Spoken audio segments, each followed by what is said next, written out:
Good afternoon, everyone. Good afternoon, everyone. Good afternoon, and welcome to our lunch today. My name is Alita Williams, and I am president of the Rotary Club of Chicago. I'd like to welcome you to our 5,676 meeting. And with that, I invite Robert Finley up to the front for the thought of the day.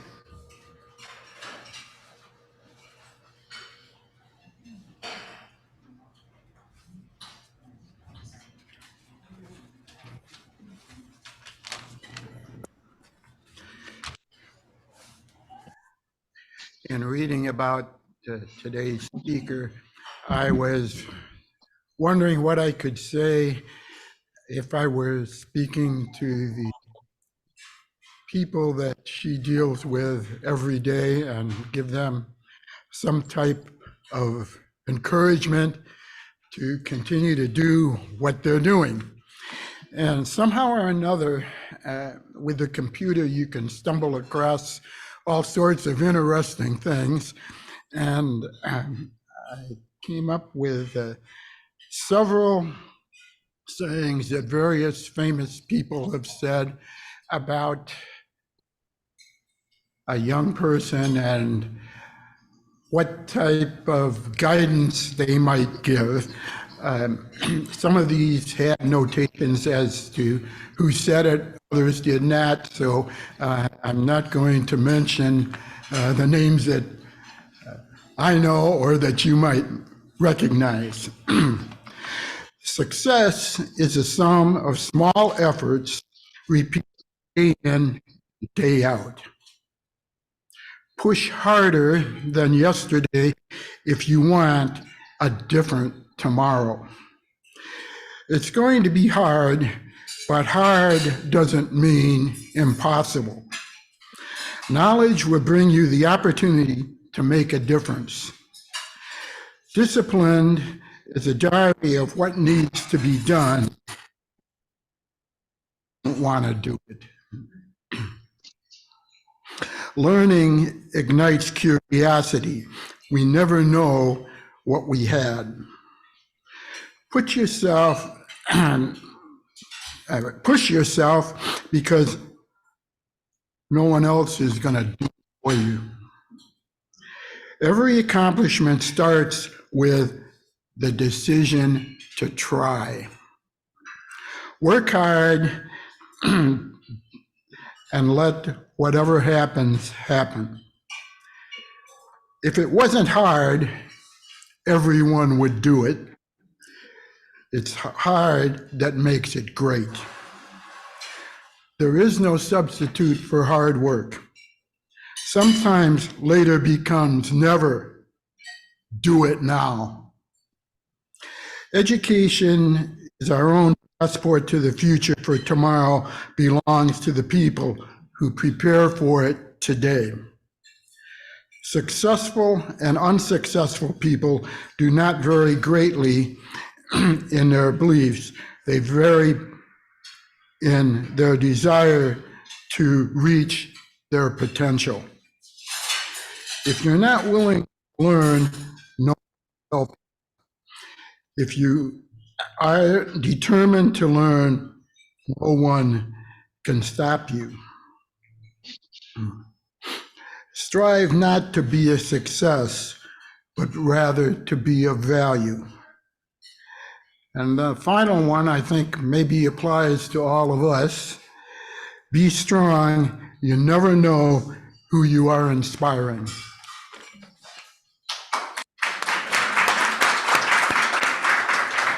Thank you so much. So, as always, we will do our best to get to everyone's questions. We want to honor our speaker's time by keeping your questions succinct and one per person, which we kind of never end up doing. But and our guests on Zoom, if you would put your questions into the chat, we will get to those also. And so, at this time, if Lisa can come up and introduce our speaker.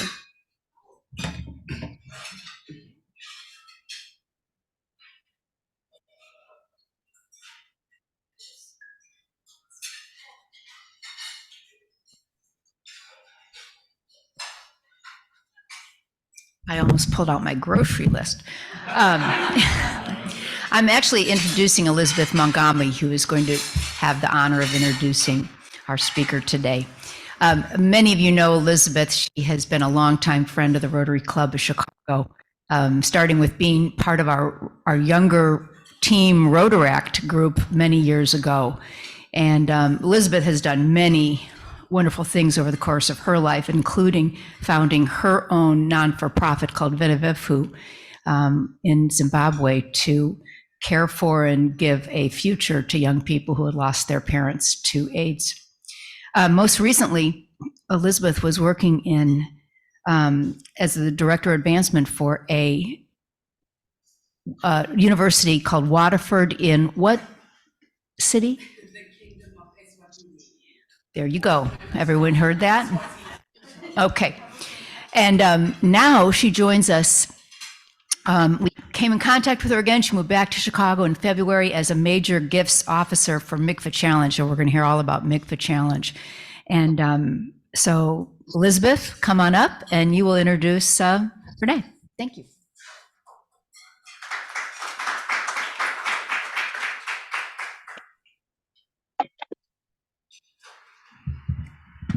Good afternoon, everyone. Thank you, Lisa, for that introduction. It makes me feel less of like a bad penny every time I stand at this podium. I always seem to interlope whenever I come to a Rotary meeting.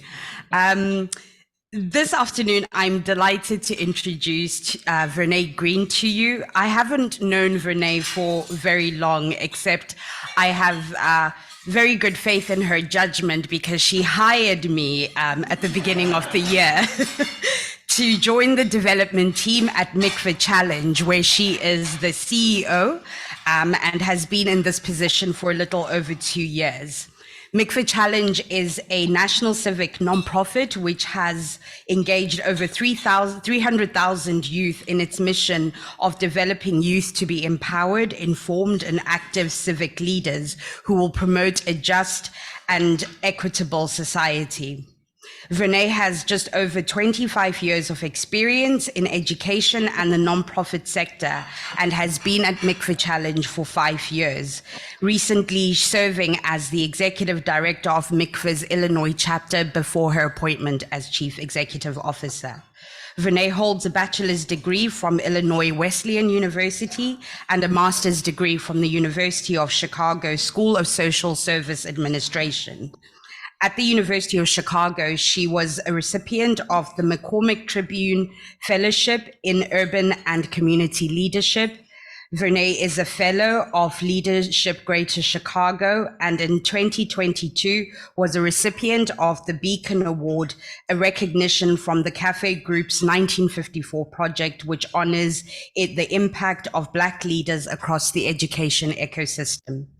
In the months that I have worked under Verneé's leadership, I have come to know her as a fierce youth advocate and someone who cares deeply about the future of democracy and the role of young people in this country.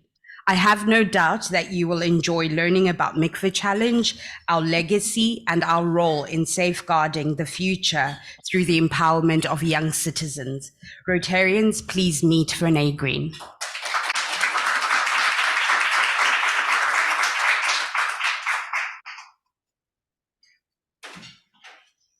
Thank you, Liz, for that introduction. And for those of you who know Liz, I told her right away, probably 5 minutes into, maybe 2 minutes into the interview, I was like, we can stop talking to other people. I think we know who's going to join this team. So just very honored to be here and to be asked by her to be in this space. Once again, my name is Verneé Green, and I have the great privilege, and I do use the word privilege, to be the CEO of Mikva Challenge. My work at Mikva Challenge, sorry, this is actually the last slide. My work at Mikva Challenge, I believe, started when I was a student in, I would say really starting 5th grade, I had a teacher. I grew up in St. Louis, Missouri, went to really good schools. And I say that just to say, not because I deserved it, I had good test scores. And so in the St. Louis public school system, if you tested at a certain level, you went to a gifted school, and we just had resources that other schools didn't have, and small class sizes and all of that. And I had teachers who had the time to really pour into me. My very first teacher that I recall doing that was my 5th grade teacher, Irma Brown. I always speak about her because, and this will tell you exactly how old I am. It was the presidential election, Mondale versus Reagan. I very much vividly remember that election, but because she brought that election into our classroom and really helped us to understand, even though we couldn't vote, we studied, we understood who the candidates were. She even had an actual poll, the actual booth, voting booth in the classroom, and we got to experience going in and sort of casting our vote, which was really exciting. And how that connects with Mikva is that, we're named after Abner Mikva, who served in all 3 branches of government. He was a congressman, both in Hyde Park area of Chicago, was one of his districts, and then got redistricted out, longer story, into the Evanston-Skokie area. He was a White House, not a White House judge. He was a judge, so he served in that branch of government, and he was also White House counsel to President Clinton. Served in all 3 branches of government, and really firmly believed that he had the path that he did because he had some early exposure in his academic career to government. Many of you have heard, especially because we're in Chicago, you've heard the saying, or likely heard the saying, "I don't want nobody who nobody sent."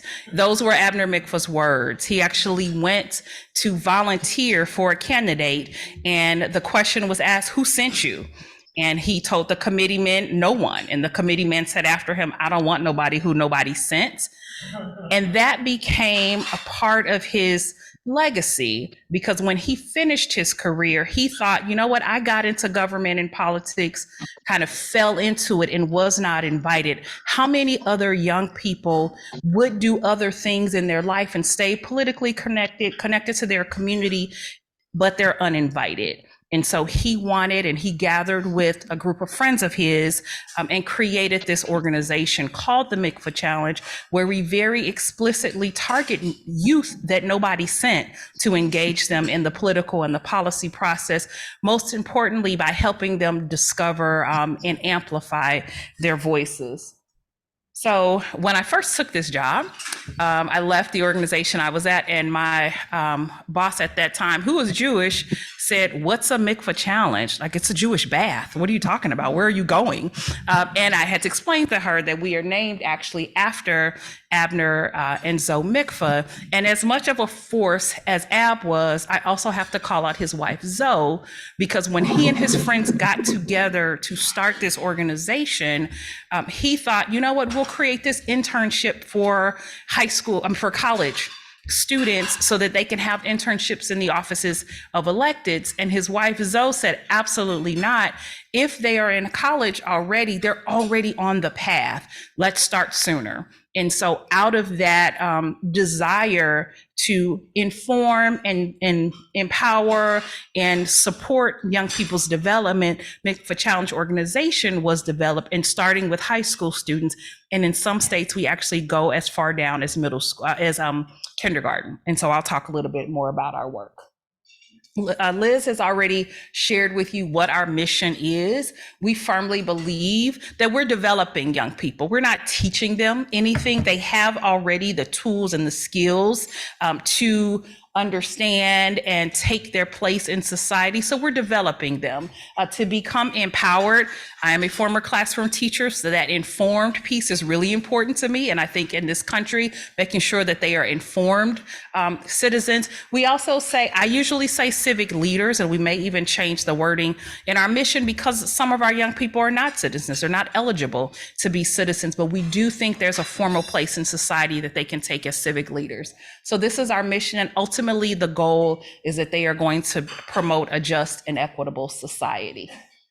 wanted to share this picture just because we just had a youth summit in May in Washington, D.C., and I am not a crier. I promise you I'm not. But this is one of those moments where we brought 100 youth from across the country together for 3 days. One of the days they lobbied on Capitol Hill. One of the days we had what we call our Soapbox Nation event, where they got up on their stage and shared the issue that was most important to them. And then there was a day in between where they actually, strategized together. These young people come from across the country, as far as Salinas, California, stretching all the way across the country to New Hampshire. We have every ethnicity that you can imagine, every sexual orientation that you can imagine, every class that you can imagine, coming together around a shared mission of, again, promoting a just and equitable society. This is just a small snapshot of how we at Mikva Challenge work across the country. We were founded in Chicago 25 years ago and worked with 8 teachers, and now our work spans across the country. And we actually just accepted a contract with New York City Public Schools, the largest school system in the nation, who wants our work in every classroom in the city. And I'll explain a little bit more about what that work looks like. At Mikva Challenge, and again, this is dating back to what Ab and Zoe Mikva believed. The young people are not apathetic in this country. They're just not invited. I recently wrote an op-ed that was published by The Hill, which is a publication that in DC, just about the next election that are coming up. There's a lot of language around where are the young people, how are the young people connected? Will they show up to vote? And our firm belief is that if we are talking about the issues that are important to them, they show up. They have to know and they have to feel that they are connected. And a lot of our work is about helping them to build those connections to what is happening on a day-to-day basis. They need to see that not just elections, but what's happening on the community level, block clubs, what's happening on a city level. They need to feel some connection to that work. So we ask this question. Our work, the way that our work looks is sort of twofold. We work in schools because we feel like that's where we can have the greatest impact. And then we do some work in Chicago and DC where we work directly with young people. But it's hard as a small-ish organization to touch as many young people directly, to encounter them really directly. So we feel like classrooms are the place that we can really engage. And again, young people from across the country. We have a curriculum that we call Issues to Action, helping young people, one, understand the issues so that are real and relevant to them, and then how can they take action on those issues. And our curriculum starts with this question: what is the most pressing issue facing your community, and what should we do about it? What should be done about it? Again, if you go back to our mission, helping them to feel empowered, helping them to be informed and active civic leaders is what we push. So the curriculum really gives them the opportunity to dig in and do research. And students, and again, like I said, in some cities, we start with kindergartners. So we have kindergartners who will get on their soapbox and tell you very clearly that recess is important. And they've done the research and they tell you, I don't want to sit in a classroom all day without moving. We have second graders who will tell you field trips are the most important thing to me because it's important that we extend the learning. But then we have third graders. There's a third grader in New York City who last year, or actually earlier this school year, the most pressing issue to her was the fact that we waste milk on a day-to-day basis because so many people are lactose intolerant or just don't drink milk, but the school system forces them to drink milk every day. And she took that, third grader, and quantified it and said, in my classroom, only 8 people drink milk and we pour the rest down the sink. And then she multiplied by the number of students in her school, the number of schools in her region, this is in New York City, the number of schools across the country, and she quantified what that waste looks like and how much money the school district is wasting because they are forcing students to drink milk or to at least take the milk. The chancellor of New York City Public Schools was in that meeting, was in that session, And I looked at him, I said, so you know you have a future economist on your hand. And he said, yeah, she just found my field trip money that the second grader is talking about. So again, giving young people the power, giving them the resources to think about, again, asking them that really simple question. The other thing that happened with that young lady is that he invited her to come and give her what we call our soapbox speech to his staff 3 different times. I said, that young lady is never going to stop talking. You talked about an issue. The chancellor of schools not only listened, but invited you back in. What else does she have to say? What else is she going to research? What else is she going to try to change? And that's really what our focus is at Mikva Challenge. And again, empowering young people to look around and to say, what are the things that I could be a part of changing, influencing, and who's going to give me a space and a voice to do that? I'm going to come back to this video because I want to show you just 1 second. But I want to go to this data point. We have 25 years of alumni. I actually talked to an alum this morning who works for a nonprofit. And she said, you know what, Verneé, my time at Mikva when I was in high school directly impacted who I am at this moment. I majored in political science. I went to grad school, all because of what Mikva Challenge taught me. And I am who I am today as a result. What we see about, and it's not just professionally, we have people who are majoring in political science, who are attorneys, who are working directly in the areas of policy and politics, but also to our mission, we're trying to build civic leaders. So our young people vote 3 times more than their generational peers. They keep up with the news 4 times more. Again, we really stress on being informed.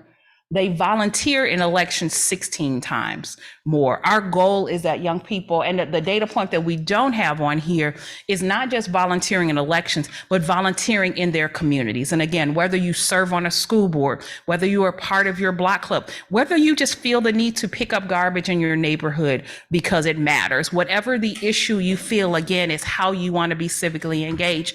Our alumni are doing that at much higher rates because of the connection that they've had, that we have helped them to produce across the world. Again, our organization has grown in 25 years. In the last 7 years, we have begun to expand nationally. So we've grown, we've got several staff and teachers in the Washington, D.C. area, New York City Public Schools, Salinas, California. Kentucky is about as far south as we go, because there's legislation that says that the work that we are teaching civics is not allowed in some states. And I try to be really, really honest about that. Just the backlash against critical race theory and some other socio-emotional learning, our work gets lumped into that in a way that we feel is unfair, but it does limit where we can teach, because just like the backlash against history across this country, our work gets lumped into it. But teachers on an individual level can work with us in areas in which Texas, for example, it's illegal to work with Mikva Challenge because of what's happening there. But just wanted to call that out. I do want to just take a quick moment, and then I make sure I brought my phone so that I would time it, and I did not turn it on. That is the state of my life right now. But I do want to just share this video because it gives you a picture of what is happening in schools. This is actually Rochester, New York, where we have several school districts and school administrators that are working with us. And I just want to give you a small, it's about a 3-minute video. So I want to put that on just so you get a chance to see how our work is impacting there. Yes, there should be sound. Okay, give it a moment. I'll stall for just a minute. I'll go can I advance the slide, or will that impact you? Okay, give me 1 second. While we're doing that, just this data point as we're waiting is because of the work that is happening in schools, this is what our young people are saying, that, and this backs up the point I was making about community, that 81% of 43% of students before they engage with us felt like they plan to make a difference in the community after working, either being involved with our classroom programs or our direct youth work that we do in Chicago and DC. 81% plan to make a difference in their community. 87% are confident in their research skills, their ability to interview, survey, examine secondary sources. That's that informed part. A 90% are confident in working with a group or peer to solve a community issue. And then 81% feel like they can make a strong argument for a candidate that they support. So we're going to play this and you hear from one of our district, I believe this is a principal for one of our schools.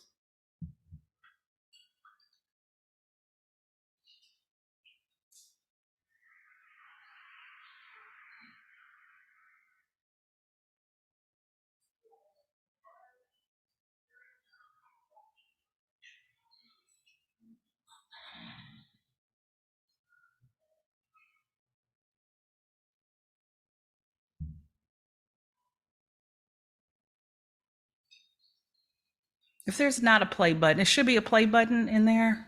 Yeah, I'll have it back here. Okay. If not, it is totally fine. We pivot, we move on. Yeah, that's for the recording. It's fine. It's fine. If people are interested, it is actually on our website. So we're happy to share. But we work with a set of schools in Rochester, New York, where they have found that by incorporating our curriculum in their classroom, it has not only impacted what happens on a classroom level, but has impacted the entire school culture. Young people, attendance has increased. Young people feel more connected, not only to the curriculum, but to their teachers and to the staff. And again, feel like the work is real and the work is relevant and they play a role. There's a part in the video where they are in the park and they've decided that part of our curriculum is coming up with an action civics project. And their project is about community improvement, community beautification, but it's also about how different young people from very different backgrounds come together and work together in a way around a shared issue. So that's just a quick summary. Happy to do that. This is also just some data from teachers. Again, we work with teachers across the country. 90% of teachers who work with us feel like their participation has improved their teaching practice and has helped them create a more student-centered involvement. One of our lessons is called Creating a Democratic Classroom, creating a space where all voices are heard and young people get a chance to engage. And it's not just teaching the teacher standing kind of like I'm standing here, but it's more facilitated discussion. So again, young people feel connected, engaged. I am a former Chicago public school teacher. I taught social studies and civics, in history, in the district. And when I was a teacher, other teachers on the floor told me that my classroom was loud, and it was. It very much was. But I had the students, they had to read political cartoons. That was kind of your entry ticket every day, as I post whatever the political cartoon of the day was up. And with cartoons, you've got to know the story behind it. You've got to know the current event that relates to the story. But that was every day. We started with that. And so they started by talking. I actually had a substitute teacher come to me and she said, because I was absent one day, and she was like, I don't know what you're doing in here, but they were so excited to get in here and do it. It's like, I have no idea what the plan was. And so again, I have been doing this work. That was 20 years ago. I've been doing this work for a long time because I feel like I had teachers who helped me to see my worth and my value and how important my voice was and how it connected to making our country a better place. I'll leave you with, I won't leave you because I'm going to stay up here and answer questions, but I'll end partly just before I share the magic behind this picture. I want you to know what this is. But I graduated from Illinois Wesleyan University, as Liz mentioned in my bio, and the president of the university at the time was Minor Myers, and he would always say something at graduation. His quote was, go out into the world and do well, but more importantly, go out into the world and do good. And that is something that I have been trying to live my entire career. So again, I count it as a privilege to lead this organization at this time that is continuing to grow and support young people in not only seeing their connection to the world that we live in, but also what is their role in helping to inspire, transform, take action on the most pressing issues. I cannot leave. I just need the one slide. The girl on the slide who was like this young lady here. This was again at our National Youth Summit. She's from Salinas, California. Miss Melissa. You can see her story on our website. The most pressing issue to Melissa was that her parents are migrant workers in California. And she says, no one respects them. No one invites my parents on parent-teacher night, career day, not parent-teacher night, on career day to talk about what they do, but their work is so important to our country. We would not have the groceries we have without that work. And so I want them respected. During our National Youth Summit, you see these are Chicago young people with Lauren Underwood. It's a little blurry. They're with Lauren Underwood, who came to greet us. Each student had a chance to go to their congressman's office, and she just so happened to walk into her congresswoman's office who was there that day. And she shared this concern of hers. The congresswoman's office called us the last day of our summit and said that her congresswoman, to make sure that we gender her properly, wanted to co-author a bill with Melissa announcing a Migrant Workers Appreciation Week. And so that proclamation has already been entered in. And this is right the moment when Melissa found out how important her voice was and how significant what she said and how she spoke out on what she firmly believed on behalf of her parents, what actions are now being taken as a result of that. We don't always get that. That is like best case, scenario. However, every young person in the room heard that and felt like, that has happened here. What else can I do as I'm thinking about, bringing the issues that I believe to forefront? So I'll pause there, but just wanted to give you a chance to hear that from me. All right, thank you.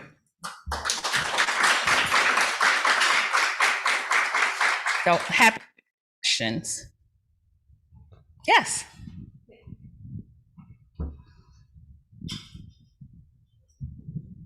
Thank you. This was wonderful. Can you hear? Yes? Okay. Because my impression is that young people need civic education today throughout our country, because a lot of things are happening because kids don't know any better. My question is about the curriculum. Is that the teachers that present, that learn the curriculum and they teach the children, or where they inspire the kids, or you have people from the organization that go to schools to talk to them? Thank you. Happy to clarify that. So we actually train the teachers. We offer professional development. We have a summer institute in the summer for districts who sign on to work with us. They send their teachers to our training, and then we have staff members who coach the teachers on the delivering the curriculum, but that happens actually the teachers themselves. So in New York, we have a group of staff who are going to fly out in 2 weeks and train on one of the district's professional development days. This is one of the options that teachers have, is to use our curriculum, and we train them on that. We've realized in order to have the impact we have, we're a 40-person organization, we've got a capacity build. And so we're building capacity of teachers to help, and they become part of our teacher network, helping to amplify. And that's actually how we've grown, is that teachers started off here in Chicago, used our work, and then as they moved to other cities, they called back and said, hey, how can I bring this into my classroom? It's, again, I want my classroom to be, my students to be engaged and empowered. How do I do this? That became part of our, we now have a very strategic growth strategy, but it grew really organically because teachers demanded that we come in and advocate it up to their districts if they wanted to work with us.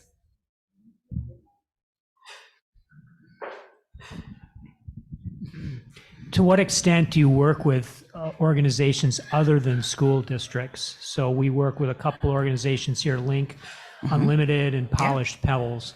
Do you collaborate with organizations like that to provide the curriculum to to kids who are in those programs? No, and actually it's interesting you named those two organizations because I know Toy, who runs Link Unlimited really well. She actually ran another organization who was on our floor, and you must be in my LinkedIn inbox. We actually just got connected by another leader to Link Unlimited and Polished Pebbles about you guys should actually know each other. So we've got Kelly, I believe, who's there. We've got a thread that we're scheduling a meeting to collaborate. It is part of our strategic planning process is to work with more out of school time organizations who are looking for a curriculum. We just didn't have the infrastructure to do that before because we were so focused on what we're doing. To be transparent, we are just in the final phases of completing our first ever strategic planning, national strategic planning process. And that's a part of it is how do we expand our reach? We've had teachers who teach our work in sort of an after school club. So we're now looking at codifying our curriculum, making it more relevant in the after school space, and then shopping around to after school organizations so that we can help fill that gap. So very timely question. Yes. You know, after the initial enthusiasm for the kind of program that you're offering, and I'm talking about in the school, once you've done your work, how do you sustain that enthusiasm going forward? Because so often it's like the air comes out of a tire. Yeah, my previous job was director of partnerships and initiatives for a school-based organization. And I would joke, oh, I'm the person teachers love to see, the initiatives person, because there are all kinds of initiatives that come out and then they lose their steam. Where we have found our sustainability plan was not going bottom up, having teachers, work to push our work up through their districts, but actually having it be something that the district supports. So in New York City, for example, our partner is the Department of Social Studies. So, and we work with them. There's a lot of people who want to work with New York City Public Schools. What they have said to us is that we are the best partner in helping them to achieve the goals that they've already set. We don't come in with our own agenda. We've got a curriculum, but we work with them to help it fit within their district priorities. They've got a new chancellor whose focus is civic engagement. That could shift when the new chancellor comes in, but our partnerships with the district are so close. The social studies department isn't going away. So the key to not having the wind come out of the sails is having it be very closely tied to what the district initiatives are. In Detroit, for example, one of their standards is public speaking. Our Soapbox Challenge fits right squarely in to that thing that the schools have to do already. I think the other thing we do to keep the air not deflated is that we engage really well with teachers. It's like, what is it that you have to do and you have to accomplish? How can you help us? We have a teacher leadership program where they are leaning in and giving us ideas, not just coming from us. They're on the ground. They know the winds change in districts all the time, and they're a part of that as well. Thank you so much for being here with us today. I'm really moved by what you presented. So everybody's already said how the need for civic education is obviously great, and I totally agree with that. I'm also curious about a lot of these skills that you're teaching. I think they're really transferable skills to other subject areas. So do you have any data showing how your students do in other areas or how they improve in other areas, whether it be math or science? Yeah, we don't have the data yet. This is actually an area of growth for us that we are, and I'll put this out there because it is something that we're looking for as we work with evaluators. That was my meeting this morning with the Mikva alum because she works at We do not only work with social studies teachers, science teachers, because of inquiry, are able to use our issues to action curriculum. Math teachers, PE teachers are able to use the curriculum. Where we are less strong, and we put this in our strategic planning, we had the retreat last week, is that we need to hire more evaluators or contract with evaluators who can do one of two things. One, sort of make that connection across subject areas. And then there's also sort of this longitudinal study, because that third grader, we won't truly know the impact that this has had on her until she enters college or beyond. So where is that longitudinal study that we're picking up? So I will admit evaluations is the place that we're probably the least, I won't say the least strong, but not as strong as we'd like to be. But these are conversations that we're having now, because that helps us to stay relevant, but also school districts need those indicators of success. Right now we're using using attendance as an indicator of success. Student satisfaction, teacher retention is something that is another indicator that we are using. But if we could do more around proving academic performance, then to me, it creates the demand for more school districts to engage with us longer term. But we're on the path. Do we have any questions in the chat? Oh, wait. No? Okay. So. Best slides.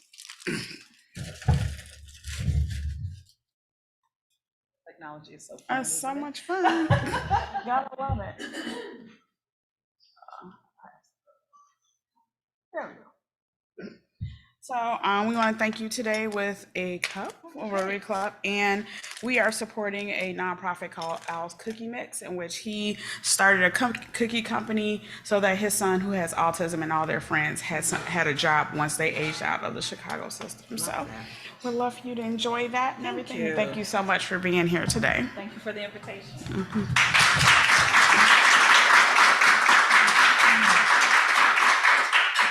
Now we would like to have any visiting Rotarians, which I don't see any visiting Rotarians in the room today, or international. Do we have any visiting Rotarians on Zoom? Okay. Do we have any guests in the room? Thank you. I'd like to introduce my guest. This is my sister, Naya Irwin. She's been a visitor of the Club of Chicago over the years. Oh, thanks, Sarah. This is my guest and sister, Nina Irwin. She actually created our Chicago Woman of the Year logo 10 years ago. Thank you. She's a fine artist in Kansas City, and she's been running around with me up here for the past 5 or 6 days, doing a little reconnaissance on the Chicago market. So anyway, it's great to have her here. Thanks, everybody.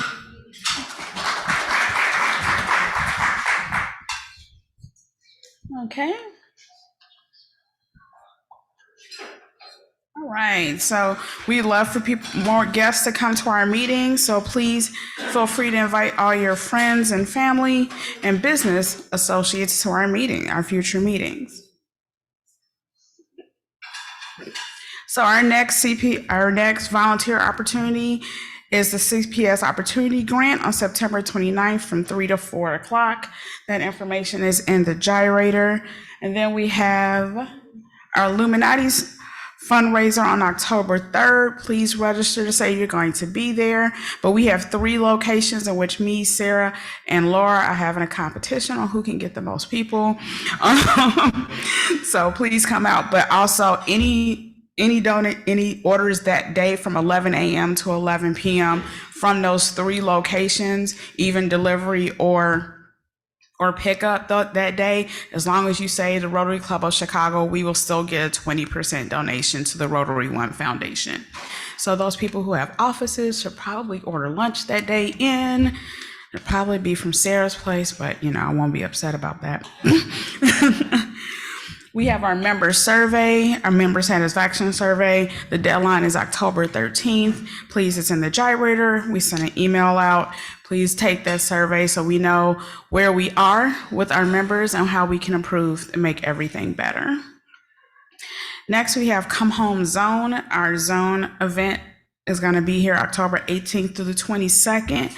They are looking for our Chicago and district Rotarians who want to volunteer that weekend as a guest, as an ambassador, as a greeting at the airport when people come in, because people are coming in from Texas and all other states. So you can look for that on the district website, or if you want to reach out to me and I can get you in touch with OSE about that.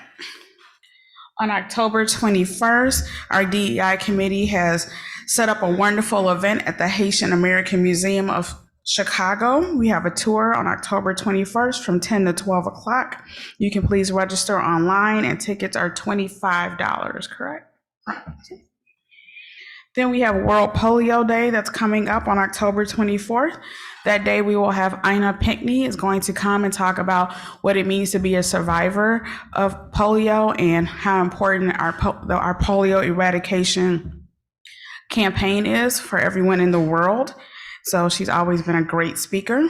And then on that evening, there is a social event over at Berghoff's that evening at 5 o'clock. And then that Saturday, we're hopefully gonna be either in front of Water Tower Place or in front of the Apple Store on Michigan Avenue talking about polio and telling people what a great thing it is to help eradicate polio.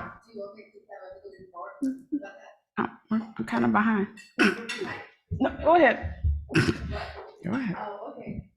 Well, what we're trying to do with Alita and Connor and Mary Dankowski is have a group of us come that Saturday, October 28th, from 10 to 12 to downtown Michigan Avenue. We haven't decided where that is going to be. And because, and then we're all going to be wearing the End Polio very red and bright red t-shirts. So those, we'll give you the information. You can purchase those t-shirts through the Russell Hampton website. But the idea is that we're going to be standing in corners, groups of 2 or 3 of us, and asking people, hey, have you heard of Rotary? And we're designing a little pamphlet or postcard size, hopefully, with very basic information. One side is going to have, what is Rotary, and the other is our campaign for polio eradication. So it's going to be a fun thing. We have not planned any lunch afterwards, but there are plenty of places that after, at 12 o'clock, where, we'll figure out what everybody wants to do if you can stay longer downtown. So that's the idea. We're preparing it. So I hope we see you there because it's going to be a fun thing. And, standing in the corners in Michigan Avenue and just say, hey, you know what? And Mary Back, the governor of District 6440, she told me she has a box with hundreds of pins, blue and yellow, that says, ask me about Rotary. So they are very visible. They will contrast really great with the red t-shirts. So I hope you can come because it's going to be just pure fun to do that. Thank you, Marga. Also, our community service committee has a scholarship for college students. So if you know any college students in Chicago area institutions of higher learning, is that the way we put it? Chicago, the city of Chicago. The city of Chicago proper. Please let them know about this scholarship, and applications are due November 30th. So these are students that are currently in college versus students going into college for that designation. And we'd like you to please donate to the Rotary Foundation. That is how we get back our money. We everything that we give this year, we will get back. How much do we get back, Marga? How much do we get back for our donations? 30. Well, 3 years after we donate, 30%, we donate, come back to us in what's called district designated funds. Right. And so that 30% is what helps us really do the great things that we do on our International Service Committee, because we take those funds and then when we apply them to a global grant, when we work with other clubs in other countries or even clubs here, or a reverse grant, then international and our district matches those funds. So those funds go a very long way. But if we don't do their initial donation, we don't get that much back. So everyone, please make a donation and make sure you use code 3161 to ensure that our club gets credit. All of our, that's the QR code for the gyrator. Yeah, when you say that, when we go into My Rotary to get donation, or sorry, not My Rotary, just our club, right? You go to My Rotary. They go to My Rotary, there are people connected to My Rotary, and then you donate, you click donate, and you have several options like annual fund, or blah blah blah. So annual fund is where the money comes from. Okay. To match. Right. Yeah. There's a line that asks you your club number, and so that's 3161 when they ask what your club number is. Yes. Yeah, that wonderful app that Andrew was talking about last week. So we have all of our committee meetings coming up. They're in the gyrator, and all our committees are looking for new members to come be a part and bring us great new ideas. And then our upcoming meetings are, there we go. And then these are our upcoming meetings. We're also in a gyrator. So we hope that you'll come out. We appreciate you all. And with that, if we could, also, when you please register in advance for the meeting so that we can make sure we have the right number. And if you're not going to be able to attend, please let us know so that we don't have food waste and things of that nature that we can't use and end up paying for a meal that doesn't get used. We really appreciate that. And with that, if everyone would stand and if Sarah could come up here and lead the four-way test.